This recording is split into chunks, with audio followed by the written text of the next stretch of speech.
नमस्कार साथियों। आज हम एलडीसी 2024 की टाइपिंग के बारे में बात करेंगे। बहुत से महत्वपूर्ण क्वेश्चन है जो स्टूडेंट से मुझे पूछे हैं, उन सभी क्वेश्चन को मैंने कलेक्ट करके आज वीडियो बनाया है। तो ध्यान से सुनिए, आपका हर डाउट है वो क्लियर होगा। तो सबसे पहले अपन बात कर लेते हैं कौन कौन से क्वेश्चन पे बात करेंगे। सबसे पहला अपना क्वेश्चन होगा कि कंप्यूटर लाएं या लैपटॉप। बहुत सारे विद्यार्थी पूछ रहे हैं कि लैपटॉप में करें या कंप्यूटर लाएं, क्या लाना पड़ेगा, ये कंप्यूटर ही लाना पड़ेगा या लैपटॉप ला सकते हैं। तो इस क्वेश्चन पे अपन बात करेंगे। और बाकी के क्वेश्चन जैसे कीबोर्ड है, किस ज़िले में अच्छी कोचिंग है, जो टाइपिंग करेंगे उस टाइम डिलीट, बैक स्पेस और एंटर स्पेस बार का उपयोग कर सकते हैं या नहीं, ये की होती है, कौन सा टाइपिंग ट्यूटर अच्छा रहेगा और कितने घंटे टाइपिंग करें और कितने समय में अपन टाइपिंग सीख सकते हैं, इन सभी पे बात करेंगे। तो एक नंबर क्वेश्चन है कि कंप्यूटर लाएं या लैपटॉप। तो सबसे पहले मैं बता दूं, आपको केवल लैपटॉप यदि आप ला सकते हो, लाना चाहते हो तो लैपटॉप ले आओ सभी।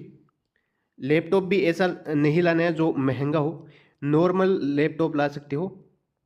ऐसा लैपटॉप जिसके अंदर MS वर्ड चलता हो, MS वर्ड चलता हो, और दोनों फ़ॉन्ट आप उसमें डलवा लेना। एक तो कैलिबरी और एक वो जो डेविलियस, दोनों फ़ॉन्ट होने चाहिए। वो तो आपको दुकान वाला डाल देगा। कैलिबरी और डेविलियस 010 0 010, ये दोनों फ़ॉन्ट उसमें होने चाहिए। यानी नॉर्मल लैपटॉप आपको सेकंड हैंड भी ला सकते हो, जैसे 10,000 के आसपास आपको सेकंड हैंड।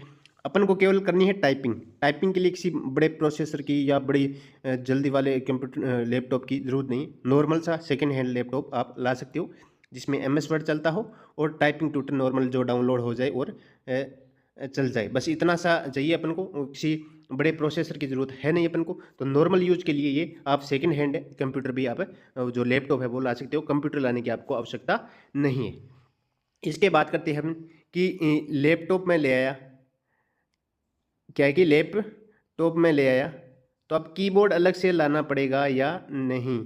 ये क्वेश्चन बहुत सारे विद्यार्थियों का है कि कीबोर्ड में अलग से लाऊं या लैपटॉप में जो कीबोर्ड दिया है उसी से करूं। तो बिल्कुल भी लैपटॉप वाले कीबोर्ड से नहीं करना है, कीबोर्ड आपको अलग से लाना है और उसी पे आपको प्रैक्टिस करनी है, क्योंकि आपको एग्ज़ाम के अंदर कंप्यूटर पे टाइपिंग करनी होगी तो कीबोर्ड वहाँ अलग होगा। तो यहीं आप प्रैक्टिस भी अलग वाले कीबोर्ड से करिए। यदि आपने कंप्यूटर वाले लैपटॉप वाले कीबोर्ड में किया तो दिक्कत हो जाएगी, इसलिए कीबोर्ड अलग से ले आए। यदि नॉर्मल कीबोर्ड लाना चाहते हो, एक ही कीबोर्ड लाना चाहते हो, तो लॉजिटेक का कीबोर्ड बहुत अच्छा आता है और सभी के एक जैसा होता है, तो वो ला सकते हो। और अच्छे से अच्छा लाना चाहते हो तो डेल का ले आओ, ज़्यादातर डेल के मिलेंगे आपको। तो अच्छा यदि लाना चाहते हो तो डेल ले आओ, और सस्ता सुंदर टिकाऊ लाना चाहते हो तो लॉजिटेक ले आओ, लगभग 500 रुपये के आसपास आ जाएगा।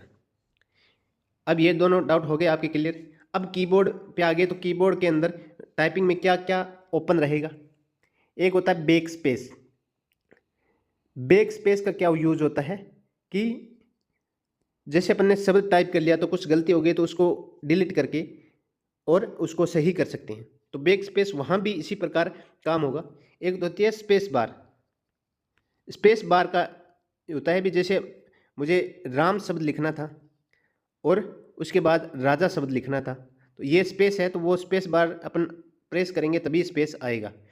अब अपन को और बैक स्पेस किसी शब्द को डिलीट करने, एक फुल बैक स्पेस होता है तो अपन अपनी मर्जी आई वो डिलीट कर सकते हैं। लेकिन आपको LDC के अंदर जो बैक स्पेस मिलेगा, जैसे मैं लिख रहा हूँ राम लिखना था, मेरे से लिखा है रम और मैंने स्पेस की एंटर नहीं की, तो उससे पहले मैं मिटा के राम लिख सकता हूँ। लेकिन आपको लिखना था राम, आपने रम लिख के बैक स्पेस बार है वो जैसे एंटर कर दी, उसके बाद आपको राजा लिखना है, तो स्पेस बार यदि आपने एंटर कर दी तो इसको आप सुधार नहीं सकते। यानी एक वर्ड पे आपको बैक स्पेस मिलेगा। यदि उस वर्ड को रनिंग में आप लिख रहे हो और स्पेस बार आपने एंटर नहीं किए, तब तक आप उसमें करेक्शन कर सकते हो, उसके बाद आप करेक्शन नहीं कर सकते। तो इस चीज़ का आपको ध्यान रखना है और इसी अनुसार आपको टाइप करना है कि मैंने जो शब्द लिख रहा हूँ उसमें गलती होगी और मैंने स्पेस बार प्रेस नहीं की, उससे पहले पहले तो आप उसको सुधार सकते हो। स्पेस बार है जो उसको प्रेस करने के बाद उस शब्द को आप सुधार नहीं सकते। तो इसी मोड पे आपको टाइपिंग करना है। अब अपन बात करते हैं टाइपिंग ट्यूटर। टाइपिंग ट्यूटर बहुत ही मेरे हिसाब से मोस्ट है, ये आपको लेना ही, कोई सा भी ट्यूटर ले सकते हो। टाइपिंग ट्यूटर पे आप टाइपिंग करोगे तो आप RSSM भी LDC मोड पे कर दोगे, तो जैसा एग्जाम के अंदर आएगा वैसा का वैसा आपको इंटरफेस है वो यहीं मिल जाएगा। तो ये आप खरीद सकते हो या कुछ जुगाड़ से भी करते हैं तो उससे भी आप कर सकते हो। और मैं आपको सजेस्ट करूँगा सोनी टाइपिंग ट्यूटर। ये टाइपिंग ट्यूटर बहुत ही अच्छा है, मैंने इसी पे टाइपिंग की थी और बहुत अच्छा चलता है। और इसमें high court mode, LDC mode, RSSB IA mode, ये सब प्रकार के मोड रहता है। तो आप RSSB LDC मोड करके उसमें टाइपिंग कर सकते हो, बहुत ही अच्छा आपको रिजल्ट आएगा। इसमें आपको एफिशिएंसी भी मिलेगी, तो एफिशिएंसी की मैं जैसे क्लासें आपको कराऊंगा तो उसकी आप प्रैक्टिस उस सोनी टाइपिंग ट्यूटर में भी कर सकते हो। तो इस चीज़ का आपको ध्यान रखना है। टाइपिंग ट्यूटर खरीदना है, कोई सा भी खरीदो या कैसे भी करके किसी भी जुगाड़ से आप प्राप्त करो तो डाउनलोड करो तो कर सकते हो। सोनी वाला आपको बहुत अच्छा रहेगा। इसके बाद अपन बात करते हैं कि कितने घंटे टाइपिंग करें। कितने घंटे टाइपिंग करें, तो कोचिंग जाओगे तो 2 घंटे तो आप लगभग 2 घंटे तो आपको टाइपिंग करवाएंगे करवाएंगे। तो 2 घंटे, और घर पे करना चाहो तो 2 घंटे वो और 2 घंटे अलग से टाइपिंग कर सकते हो, या 1 घंटा कोचिंग और 1 घंटा आप घर पे टाइपिंग कर सकते हो, इतनी सफिशियंट है। और ज़्यादा आपके पास टाइम पड़ा है तो आप 4 घंटे भी दिन में टाइपिंग कर सकते हो। लेकिन आप ये ध्यान रखना भी 35 मिनट के लगभग एक साथ टाइपिंग करने के बाद 5 से 7 मिनट का गैप लेना है। और 1 घंटा यदि आपने टाइपिंग कर ली है तो उसमें 30 मिनट का गैप लेना है, वरना आपकी जो एक्यूरेसी है यानी गलत टाइप करने नहीं करने की एक्यूरेसी होती है, जैसे सही सही शब्द टाइप करने की, वो एक्यूरेसी गिर जाएगी आप लगातार टाइपिंग करोगे। तो इस चीज़ का आपको ध्यान रखना है, लगातार टाइपिंग नहीं करनी है। सीखते टाइम आप धीरे धीरे धीरे धीरे कर सकते हो। शुरुआत के 20 से 25 दिन आपको लगेंगे सीखने में, यानी आपको 20 से 25 दिन तक आप सीखने में लगेंगे, और उसके बाद आपकी स्पीड आनी स्टार्ट हो जाएगी। उसके बाद आप ध्यान रखना कि बहुत अच्छे से आप कर सकते हो।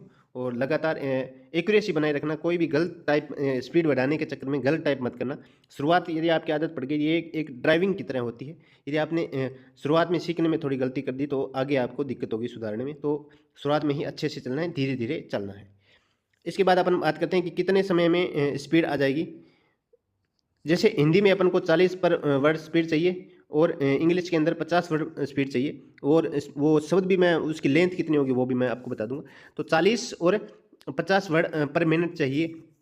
तो हिंदी के अंदर आपको लगभग 3 महीने के अंदर ये स्पीड आ जाएगी, और इंग्लिश की है ये 2.5 महीने में आपकी 50 की स्पीड आ जाएगी। यदि आप लगातार प्रैक्टिस करते हो, कोचिंग जाते हो, घर पे करते हो, तो आपकी ये स्पीड आनी निश्चित है, मैं गारंटी देता हूँ आपकी। यदि 3 महीने आपने अच्छे से मन लगा के टाइपिंग कर ली, दिन में 2 घंटे अच्छे से टाइपिंग कर ली, तो ये आपकी 3 महीने के अंदर अंदर 40 की स्पीड, यानी आप पूरे में से पूरे नंबर ला सकते हो। इसके बाद अपन बात करते हैं कि जो वर्ड लेंथ होती है शब्द की, वो कितनी होती है। तो वो एवरेज अपन माने तो 3 से 5 जो अंक है उसकी होगी। जैसे किसी में तो है ये 2 के हो गया, राम 3 का हो गया, और राजस्थान ज़्यादा का हो गया। किसी में के भी आएगा 2 का। तो ज़्यादा से ज़्यादा यदि किसी अच्छा पैराग्राफ, बड़ा पैराग्राफ आ गया तो उसकी एवरेज 5 अंक जाएगी। और जो छोटा आ गया तो 3। वो तो आपकी किस्मत पे डिपेंड करता है भी कौन सी कहानी टाइप आती है, ये ध्यान रखनी, स्टोरी आती है, कोई भी आ सकती है। और कोशिश कीजिए आप जैसे शुरुआत में सीखोगे तो स्टोरी टाइप करो, जैसे 10वीं की 12वीं की क्लासों में जो हिंदी की किताबों में, इंग्लिश की किताबों में स्टोरी दी हुई है वो टाइप करना। तो कभी कभी क्या होता है वो सेम टू सेम आ जाती है। तो यदि सेम टू सेम वहाँ टाइप करनी होती है तो आसानी होती है, आपको गलती बहुत ही कम होती है। इसके बाद यदि आप एक क्वेश्चन और था कि अच्छी कोचिंग, अब राजस्थान के किस किस ज़िले में अच्छी कोचिंग बतानी है, बेस्ट कोचिंग कहाँ कहाँ बतानी है, वो आप कमेंट बॉक्स में डालिए। और जिस जिस ज़िले का कमेंट आएगा उस ज़िले में मैं रिसर्च करके आपको हर ज़िले के, जैसे जयपुर, जोधपुर, बीकानेर, कोटा, आप अपने ज़िले का नाम डालिए, वहाँ से मैं पता करके आपको प्रत्येक ज़िले की 1 से 2 या 3 कोचिंगें अच्छी है जो उनका आपको नाम बता दूंगा। तो आपको फ़ायदा होगा टाइपिंग सीखने के अंदर। अन्य किसी भी प्रकार का यदि क्वेश्चन है तो आप कमेंट बॉक्स में डाल सकते हो। धन्यवाद साथियों।